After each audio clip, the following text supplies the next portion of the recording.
Hello and welcome to this. I think is this the sixth webinar? Seventh. The seventh even. Yes. Good, and at least we have one more plan, but hopefully it will be more in the future. It Yes. has been very appreciated these webinars, and if you want to look at them afterwards, you can always go to our web page. I will post it in the chat. Hang on. Where you find all of the former webinars we have done, you can see them afterwards. You also find the coming ones. So if you go to this page, you are able to sign up for the coming webinars, and we try to add all the ones that are in the pipeline. And as usual, you can ask questions during the webinar. If you just type it in the chat, I'll interrupt Gino and ask the question. You're often so into your presentation, Gino, so you don't see the messaging. No, yeah, sometimes. Yeah, maybe we should introduce ourselves. I often miss that. Jonas Sjölén. I'm sales and marketing manager at Humlegarden. Been a home brewer for I think at least 10 years, something like that. And yeah, that's more or less me. And who are you, Gino? I'm Gino from Fermentis. Been working for a bit over 3 years now. Before I was mainly working at university and institutes, so my background is more a scientist. But officially, I'm sales manager for Northern Europe. But because of quite a strong technical background, I'm quite good at giving good suggestions, good advice, good recommendations. Like Jonas, I'm also a very active home brewer. Not for so long, so now about 2 years I'm brewing now. It's getting better and better. Actually, I got 10th in the national competition this year with my Baltic Porter. So we are progressing, and I already got 2 first prizes in the local competition of my region. But obviously, not that much brewers participate in that. So this was a bit bigger, and hopefully next year I will reach the top 3. That's the idea, at least. So Jonas already explained the guidelines, so I can skip that. And now we are actually at webinar number 7. It's the 8th in the lineup, and we have one more to go next week. I came up with this structure actually for webinars, but we started early. We were the first ones who start already in May, I think, Jonas. Yeah, we did the first one. So that's why the order is a bit different than the other webinars I do, but the content is the same. So today I will talk about the creation and maintaining of permanent haze and beer with Spring Blanche. It's a very new product. Today the presentation will also be a bit shorter than normal, because the amount of information I have available at this point is a bit limited. I can only show you the first results that we obtained so far. That said, we could extend the webinar a little bit, because Eric, he asked if you could share the recipe. My recipe for the Baltic Porter. Sure, yeah. Sure. I can share that. By the way, before you start the webinar, did you ever brew the Gutedricka? No, not yet. You are in. Okay. Not yet. No, maybe that's a separate webinar. Yeah. I have a friend of mine. I can explain briefly who who is trying to make a gluten-free beer based on sorghum. And he has unmalted sorghum, and I took up the challenge to try to make a beer out of unmalted sorghum. And you cannot add, any barley or. So I'm going to work for the first time with enzymes, and try to figure out how to make a nice beer out of sorghum. So that's my first challenge. And then the second one is I'm going to do ciders. We have 4 new cider yeasts, and I'm gonna make cider first. It's the season, so to see what the different yeasts come up with in terms of flavor profile. And I'll start from apple concentrate, so a mix of apples actually, to see if I can make some nice cider. So let's go to the spring blinds. First, I'll do a very short introduction. Fermentis is part of quite a big company, Le Saffre. So Fermentis is the business unit that deals with fermented beverages. We are based in Lille, which is here. Most of you are all here in Sweden somewhere.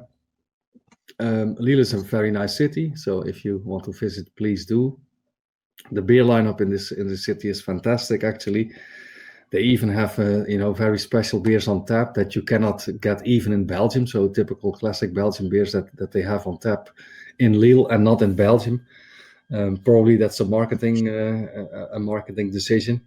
Anyway, our factory is based in Ghent. It's about, say, 45 minutes drive. And all our brewing yeasts are made in this plant. So, as mentioned, we work in the world of fermented beverages. So we work on beer, wine, but also cider and spirits, and actually any drinkable alcohol that you can think of.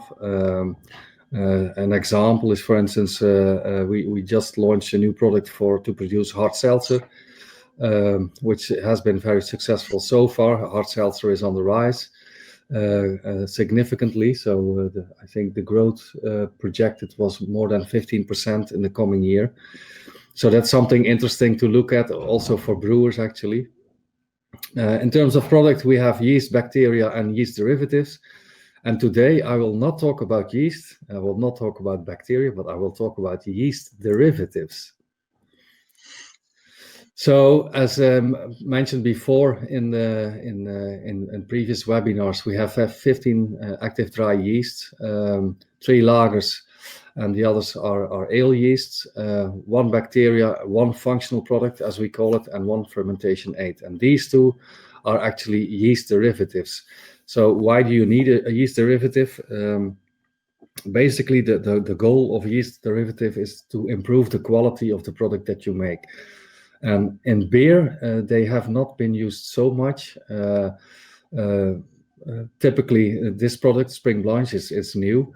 But in wine, you see a lot of functional products to create, better wines, better quality wines, more stable wines, so to last a longer shelf life, to have a longer shelf life by adding a specific functional products. Maybe you've heard about this one, Spring Firm BR2, but I will touch that in the next slide. So what is a yeast derivative? A yeast derivative is actually no more than a yeast cell component. And we have different ones that are obtained by controlled inactivation and autolysis. So when you start from a yeast cream, you can give it a thermal treatment. If you do it in a moderate way, you get enzyme destabilization, and you end up with an autolyzed yeast. You can separate, the inside from the outside. To obtain yeast extract and hulls. Hulls is not typically an expression used in brewing, but it's typically used in wine. Hulls are the outer membranes actually of the yeast, so they contain a lot of fat content. That also explains why the solubility is decreasing in this scheme. If you do a high thermal treatment, you get enzyme inactivation and an inactivated yeast. And if you separate that, the content you obtain is a yeast protein extract and again hulls. But the hulls are less opened, so they're larger pieces in comparison with the moderate treatment. Important to take home is that it's all 100% yeast content. So if you use a yeast derivative, you don't have to label it on your product, on your beer, because it's already produced by yeast, and this is just isolated products from yeast. So as I just mentioned, Spring Firm comes from the moderate treatment. It's actually a yeast extract, a classic yeast extract that many of you will know. A yeast extract is normally used to provide additional nutrition, in particular organic nitrogen. If you have a brew, with a very high glucose content, so very low grain content, then you might end up in a situation where you don't have enough nitrogen. To my knowledge, it's normally you can go up quite high in glucose before you would actually need Spring Firm in normal brewing, but it is possible. Some brewers use a lot of rice. Rice is also extremely low in nitrogen. So depending on your mash, it can help your fermentation if it's for instance low in nitrogen or other minerals. If you go in the high treatment, so you end up with inactivated yeast and a yeast protein extract. And a typical product or application that came from this separation is actually Spring Blanche. So Spring Blanche is a yeast protein extract. And here I mentioned two things, so applications and product categories. In wine, we have way more different products. So we have products that originate from this phase, products from this phase, products from this phase, etc. But for brewing, so far, we only have two. So Spring Blanche is used to create haze in beer. And it's quite funny. I saw once a seminar actually in Malmö. We were there together, Jonas. Yeah, I remember. By Charlie Bamford. The Pope of Foam. Yes, the Pope of Foam. But coincidentally, he gave a seminar there on the haze in beer. So he's also a little bit the Pope of haze, actually. And he had quite an interesting view on haze in beer because he hates hazy beers. And he said, well, historically, brewers have been working for decades to improve the colloidal stability of beer, so to make beer nice and bright, clear, and also stable over time. If you go to a supermarket and you buy a lager, you expect it to be clear and bright. But that changed obviously in the past, say maybe 3-4 years, where also people accept hazy beers, even hazy lagers. It's accepted. But historically, and a lot of research has been going into that for decades already to improve this beer stability. So things like PVPP, Clarex, you have numerous products to do this. And historically, there was only one exception, or two actually. The German wheat beers could be hazy, and the Belgian style wheat beers could be hazy. Those were the only two beer styles, and all the others should be clear. Well, recently also we have, of course, the hazy IPAs, New England IPAs, that should also be hazy. So things are changing, and even in lagers. I mean, in Holland we have now unfiltered, unpasteurized lagers on the market, and since they are on the market, people buy them. So things have changed, which is nice, obviously, and it's because of you guys. It's because of the craft. So what if you, as a craft brewer, decide, to produce one of these beers, and you do it, and you end up, you brew the beer, you ferment it, you maturate, and you put it in your stock once it's brewed, and then after 4, 5, 6 weeks, or maybe 2 months, you open one and you see, oh my God, the beer has been cleared. No, it's completely bright. How did that happen? So it happens a lot, actually. We got that from the market. That's also how the whole idea originated, to come up with a solution for this. So what do you do if you want to, produce one of these beers, but you end up with one that is actually clear or clearing over time? So we came up with a solution for that. So, and which is Spring Blanche, of course. I will skip this. So first of all, briefly, what is causing haze in beers? Well, haze is basically caused by particles in suspension that scatter light. So if you dissolve milk powder, for instance, in water, you see it becomes cloudy, and you cannot look through the liquid anymore. And that's simply because the light is scattered. And that's also happening in beer. In beer, it can be different things. It can be yeast. It can, it can be protein agglomerates. It can be other complexes that cause haze. And in general, and this is taken from the Pope of Haze from this book, you have 3 types. And this is general because I found also other literature where you have more types of haze, but to keep it a bit simple, you have 3 types, and I'll discuss a little bit more the first 2. So you have chill haze, and I think some of you might have already had this. So chill haze is reversible haze, which forms if you put the beer in the refrigerator or below 0, it says, but sometimes it also happens at 2 or at 4 degrees even. And when you open the beer, you see it's cloudy.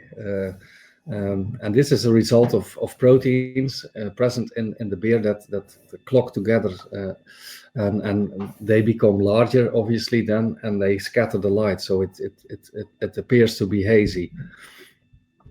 It is reversible, so if you heat up the beer again and reach, say, room temperature, it will become clear again. But sometimes it can also develop into permanent haze. And this is, depending on all kinds of conditions. I will not go into detail.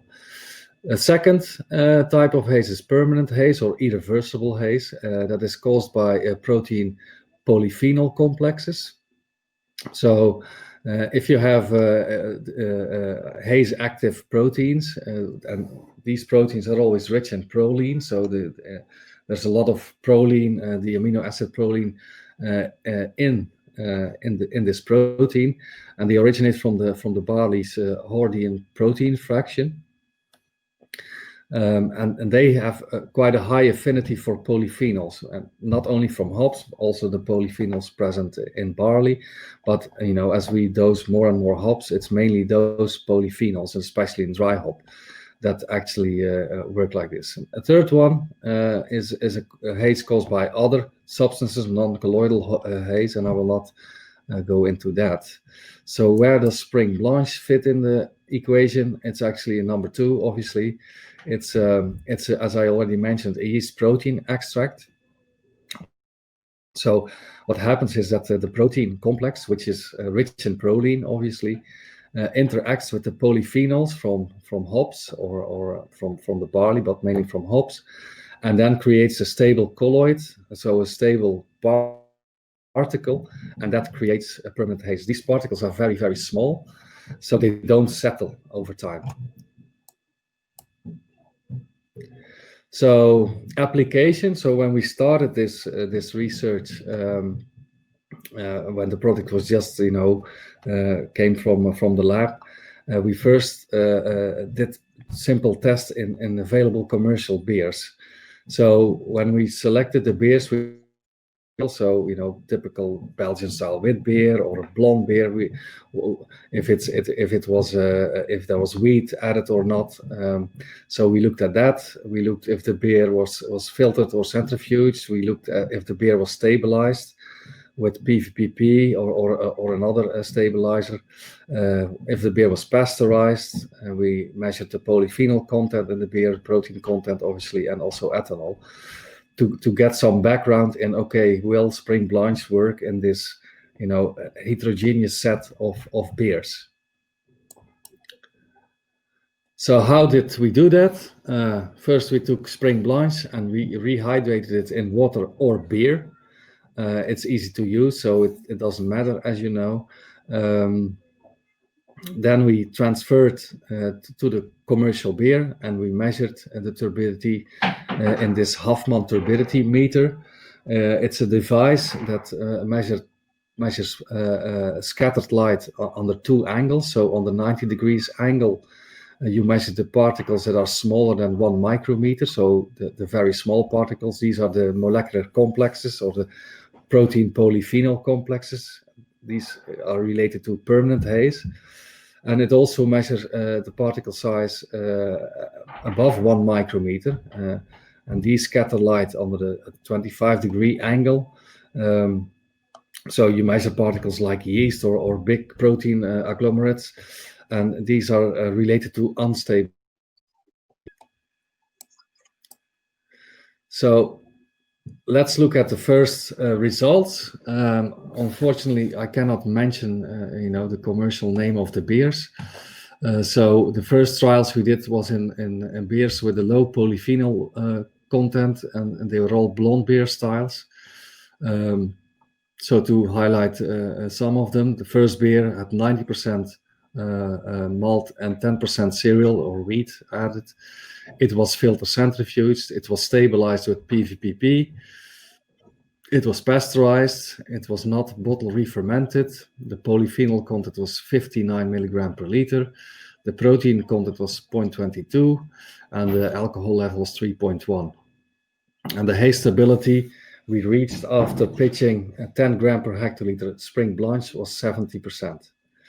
For a second beer and a third beer, etc., you see, different values. So a little bit upward trend in polyphenols and a variable protein content. So they were all stable and they all created stable haze. So how does that look over time? And this is the beer number 2, which was a lager, actually, a Pilsner type beer. It was PVPP treated. The total polyphenol content was 109 microgram per liter. So what you see in this graph is the number of days. And on the y-axis, you see the EBC units. So the measure we got from the Huffman, it's in EBC units. So if EBC is 0, you have bright clear beer. If EBC is 20, you have hazy beer. So here you see if we pitch this beer number 2 with different amounts of spring blanch, so 0, 5, 10, 15, and 20 gram per hectoliter, you see that the EBC level, so the turbidity, increases. So at the start, you already see when you add, you have an increase. So if you increase the dose of spring blanch, you also increase the haziness. And then if you follow this over time, and this has been followed over 60 days, you see it reaches a stable value after around 50 days. So this will be, the final EBC level in your beer.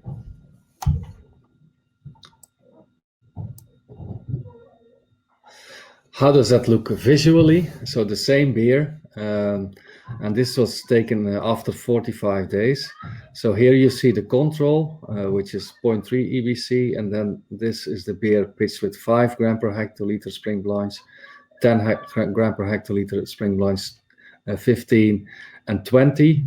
And you see, the beer gets more hazy. I'm not sure if the difference between 15 and 20 is that much. Because I have to mention that at above 20, and we also did 50, it's not shown here because above 20, you can get some flavor notes from the spring blanch. So you can get a yeast bite in the beer, which is not pleasant. So you should always stay below 20 gram per hectoliter. But obviously, as you can see, it's quite cool that you can make a hazy lager just by adding a little bit of this protein extract.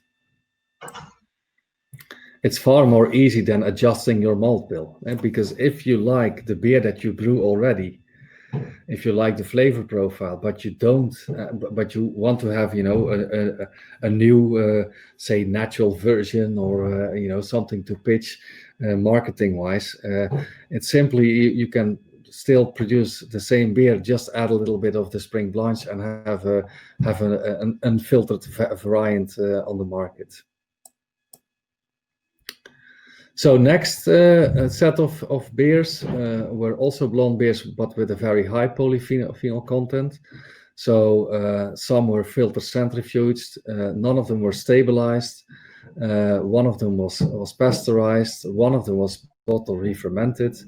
As you can see, very high polyphenol levels, quite high protein levels, also quite high ABVs, which is kind of in line with what you expect. And the haze stability we reached was around 73% for all these beers. Then we also checked the Belgian style wit beers. We checked 3 beers. The first one was had a 30% wheat addition in the malt bill. It was filter centrifuged, not stabilized. It was bottle re-fermented, had quite a high polyphenol content, and reached a haze stability of 78%. And we had another one, a gluten-free white beer actually, which had a very poor haze stability. And I will show you later why that is, and also explain. And then the third Belgian style wit beer, similar results, quite high haze stability. So this is measured after 60 days. And so we check, okay, in relation to the start, if the beer, remains at the EBC level that we want. So let's look at the first beer. It was bottle re-fermented. The total polyphenol content was around 100 milligram per liter, and you see quite a similar trend. At zero, so this is already a wheat beer. So you expect already, haziness in the beer, and you see that a little bit, but it's not that hazy actually. It's around 8 EBC at the start, and then you see over time it loses haziness. And you see that happening in many Belgian style wit beers actually. Also the popular commercially produced ones, that they become less cloudy over time. Then if you add Spring Blanche, you see a similar trend, but you reach and you maintain a higher EBC level after 60 days. Similar, if you go up in dosing, you go up also in turbidity, which is kind of logical. What was a bit surprising is that at a high dose, so at 20 gram per hectoliter, we see a clear decrease in the first days. So we don't see a straight line, but a strong decrease. And we still end up with a very nice level, but not that much different from the 50 gram per hectoliter. So why that is, we are still looking into that. It could be that there are new complexes formed with already present haze particles in this wheat beer. We are not sure, but this is what we observed.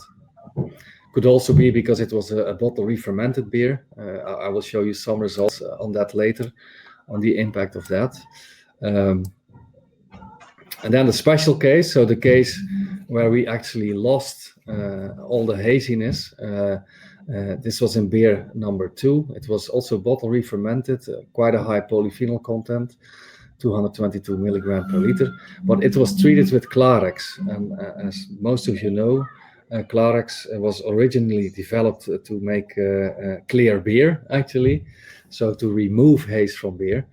And later on, they discovered that it was also, this is a protease, Clarex.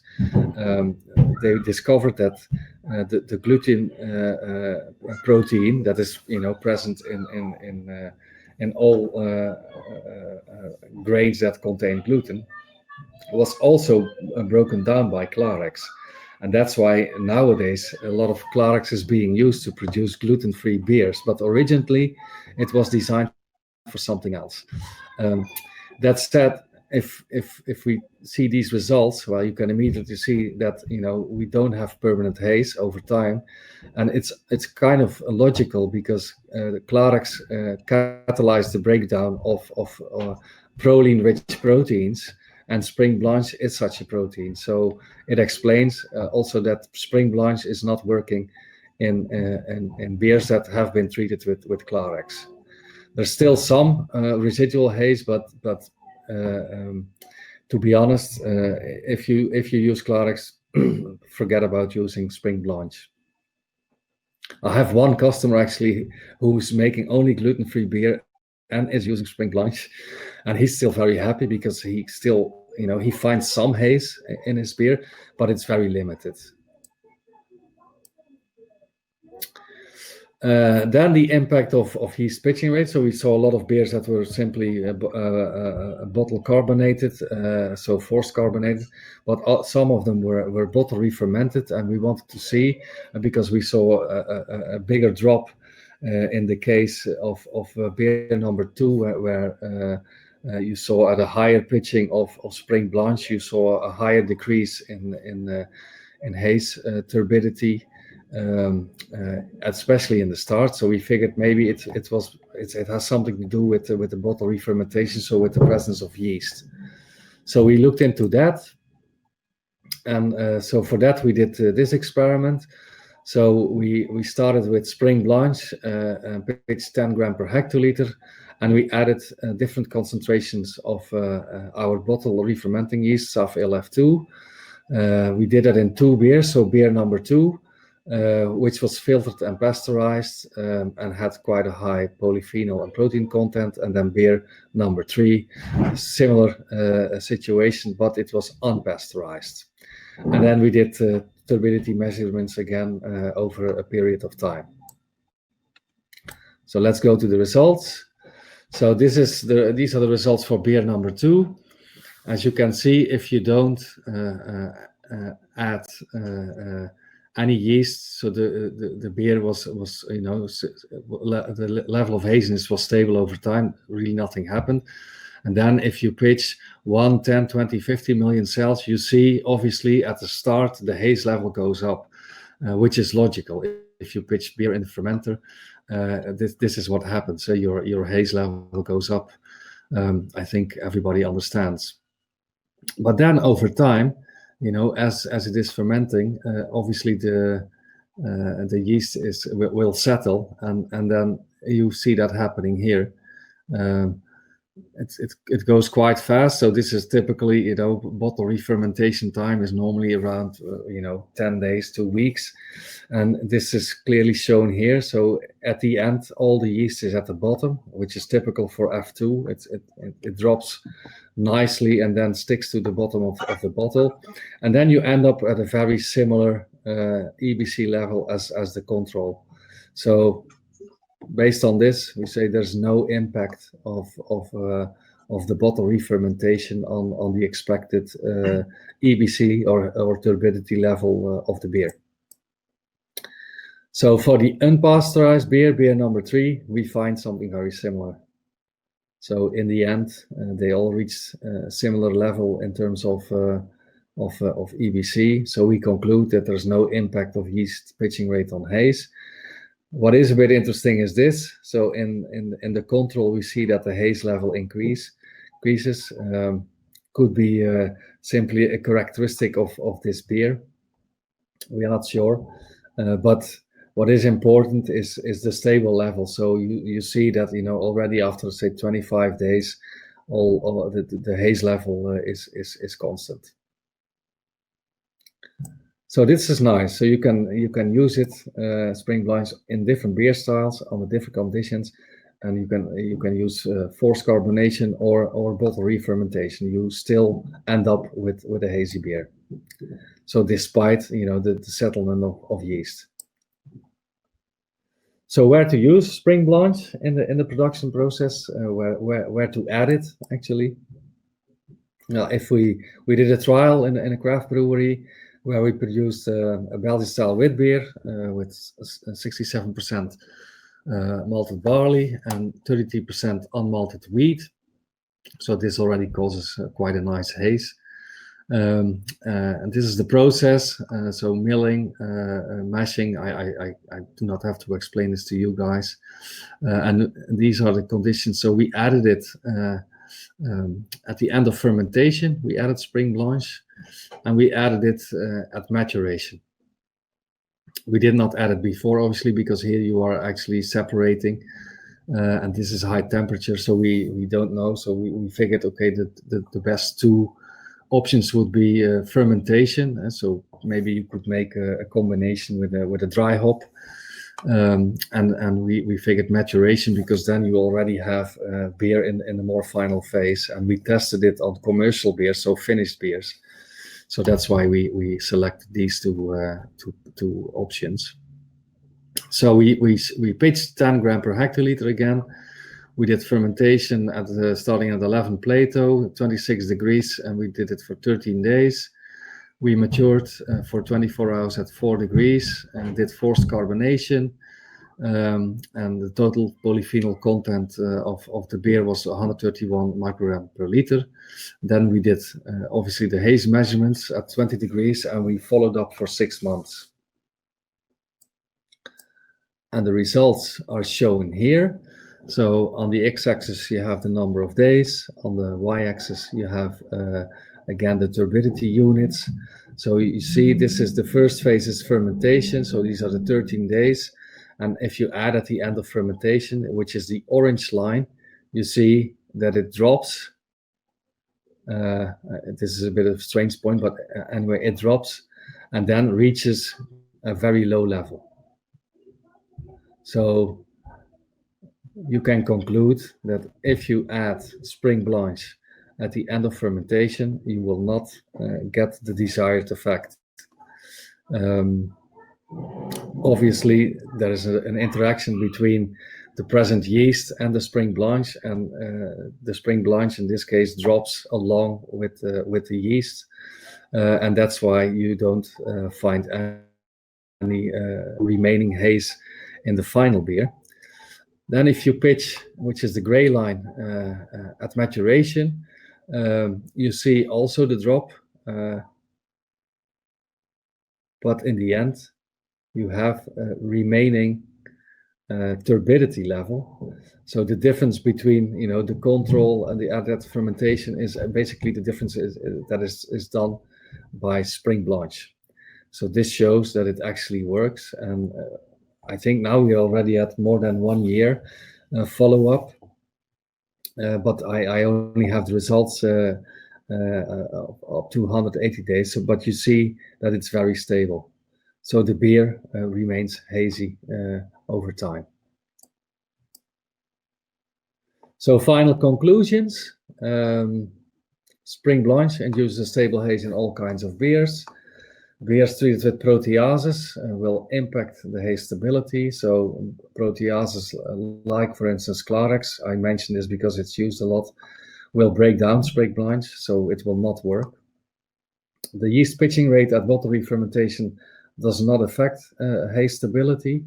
So no matter how much yeast you pitch in bottle re-fermentation, you will end up with a permanent stable haze. Spring blanche should not be added this should be fermentation phase. It should be added at the maturation phase. Sorry for that mistake. The dosage of spring blanche is between 5 and 20 gram per hectoliter. Above 20 gram per hectoliter, you can have an impact of flavor, and then depending on obviously on the beer style that you produce, it can be a lot of it can be limited. I mean, if you produce a hazy IPA with a very strong flavor, you will not pick up, say, a dosing of 30 gram per hectoliter. But if you want to make a hazy lager, which is quite neutral in flavor profile, it's easier to pick up at a higher dose. So be careful if you start using this, not to overdose If you want to try it, I always say just start at 10 gram per hectoliter. We have most data collected at 10 gram per hectoliter, and you reach a very nice hazy beer with that. If you want more information, there's a little bit more information on how to use spring blanch on the website. You can find it. The link is here, but it's easier if you just go to the home. Okay. Jonas is back. Yeah. In fact, I thought I was visible, but because I lost you, but I saw myself, so I thought I was still into the webinar, but obviously not. So not sure what happened there. You also froze. So Yeah. maybe it's this platform. I also had technical difficulties last week. I don't know. Maybe it's the amount of recordings that is stored by this system. I don't know. But anyway, it's working now. So let me see if I can. I promise to share the recipe. I hope I can find it on this computer, to be honest, because this is my working computer, and so I'm now looking on another screen to see if I can find it.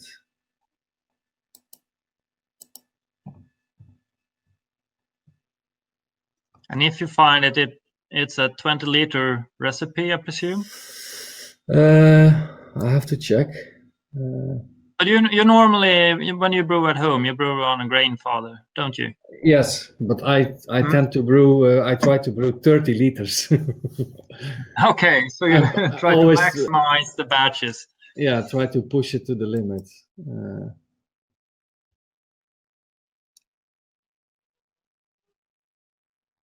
So let me see if I can. How do I do this? I'm now trying to export this. Export. If you don't find it now, and we can, if it's okay. I found it. Okay, you find it. So let me just, but I have to save it. And register. And then find it on my computer. Because if it's okay with you, Gino, we could share it in our newsletter to share it with even more homebrewers all over Sweden. Sure. I'm interested myself, so. Okay. Now I'm gonna try. I never done this in this system. I'm gonna try to. Can I upload it? You think, or I can see? So let me. If you have it in a text format, you should be able to. Yeah. I'm gonna paste into the chat. So.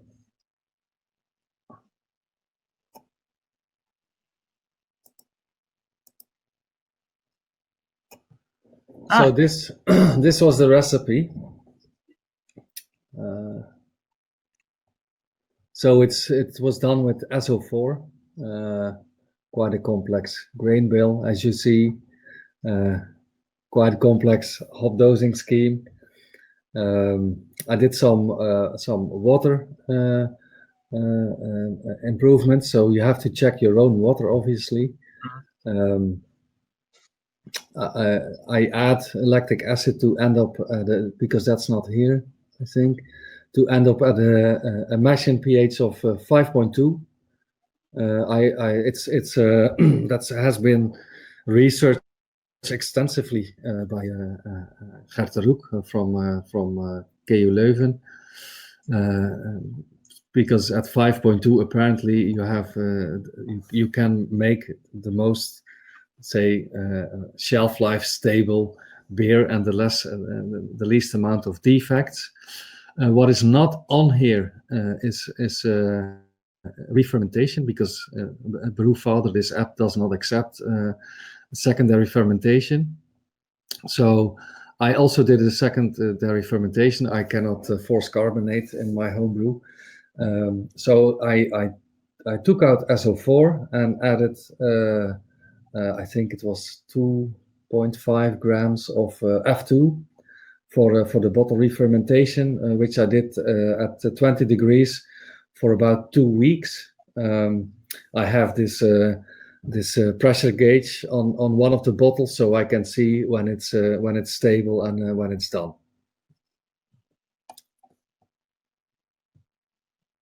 How do you dose the F2 yeast? It's a very small amount when you bottle ferment. True. So I take a little bit out of a 20 gram sachet, and I just put it on a scale in a hygienic bowl, I would say. Normally I put it on aluminium foil, and then I just weigh off the yeast, and I rehydrate the F2, and then I pitch. Interesting to mention, actually, because I had quite a lot of difficulties with bottle re-fermentation in the start, in particular because I was bottling too fast. So what I do is I pitch the tank, the 2 grams in the tank, and normally I just shake the tank around. I think a lot of us do that. And then I started bottling, but I noticed that gave quite a lot of variable results in the final beer. So some beers were very well carbonated, others were a bit less carbonated. So now I have a procedure actually for that. And what I do is, so I always cold crash after primary fermentation and remove the primary yeast. And then after a cold crash, which sometimes it's 2 weeks, sometimes it's 7 days, so it's a bit depending also on timing. And every time I take a sample, I simply taste if the beer is still good, if I like it. What I do then is before the day of bottling, I heat up the tank, so I go to 14 degrees. And I pitched the F2 the day before, actually, at night. And then the next day, and so after, say, around 12 hours or something, 10 to 14 hours, I start bottling. So I pitch the yeast at 14 degrees, I shake, and then in the morning, I increase the temperature of the tank. I let it rise to 20 degrees. At a somewhat lower temperature, and that works for me. Actually, I got more beers that are very similar carbonated, during the bottling. Okay. And if it's okay to share the recipe to a wider audience, we are happy to do so. For me, it's fine. Maybe I should add some additional information. Like I see now here, mash pH. Apparently, you can complete that in the recipe. So I will complete it and then send you the PDF by email.